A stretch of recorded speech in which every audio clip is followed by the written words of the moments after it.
Chennai Super Kings మాజీ captain Mahendra Singh Dhoni IPL career ముగిసిందా? మహీ తన చివరి ఐపీఎల్ మ్యాచ్ ఆడేశాడా? ప్రస్తుతం బెంగళూరుతో మ్యాచ్ తర్వాత అందరిలోనూ ఇదే డౌట్ మొదలైంది. 42 ఏళ్ల ధోని 13 బాల్స్ లో 3 ఫోర్లు 1 సిక్స్ తో 25 పరుగులు చేసిన చివరి ఓవర్లో అవుట్ అవడం చెన్నై ఓటమికి కారణమైంది. దీంతో ధోని కూడా ఫ్రస్ట్రేషన్ కు గురయ్యాడు. డకౌట్ కు వెళుతున్న సమయంలో చాలా కోపంగా కనిపించాడు. తన బ్యాట్ ని కోపంగా కొట్టాడు కూడా. మిస్టర్ కూల్ ఇలా చేయడం చాలా అరుదు. సిఎస్కేకి ఆ గెలుపు ఎంత ముఖ్యమో దీన్ని బట్టి మనం అర్థం చేసుకోవచ్చు. ఇక పోస్ట్ మ్యాచ్ హ్యాండ్ షేక్ తర్వాత కూడా అసంతృప్తితో ధోని ఫీల్డ్ విడిచి వెళ్లిపోవడం కనిపించింది. ఇవన్నీ చూస్తున్న ధోని ఫ్యాన్స్ ఎమోషనల్ అయ్యారు. పైగా ఇదే ధోని చివరి మ్యాచ్ అవుతుందన్న ఆవేదన కూడా వారిని ఉక్కిరి బిక్కిరి చేసింది.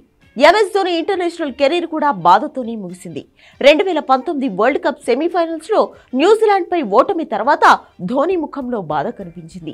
ఆ తర్వాత ఇంటర్నేషనల్ క్రికెట్ కి గుడ్ బై చెబుతున్నట్లు ధోని ప్రకటించాడు. ఇప్పుడు ఐపీఎల్ 17వ సీజన్ లో కూడా ధోనికి హార్ట్ బ్రేక్ తప్పలేదు. అందుకే ఇప్పుడే రిటైర్ అవ్వొద్దని, ఇంకో సీజన్ ఆడాలని అభిమానులు వేడుకుంటున్నారు. తన రిటైర్మెంట్ పై ధోని అధికారికంగా ప్రకటించుకున్నా వచ్చే సీజన్ ఆడే అవకాశం లేదని తెలుస్తోంది. చెన్నై జట్టుకు మెంటార్ గా బాధ్యతలు చేపట్టే అవకాశం ఉందని అంచనా వేస్తున్నారు.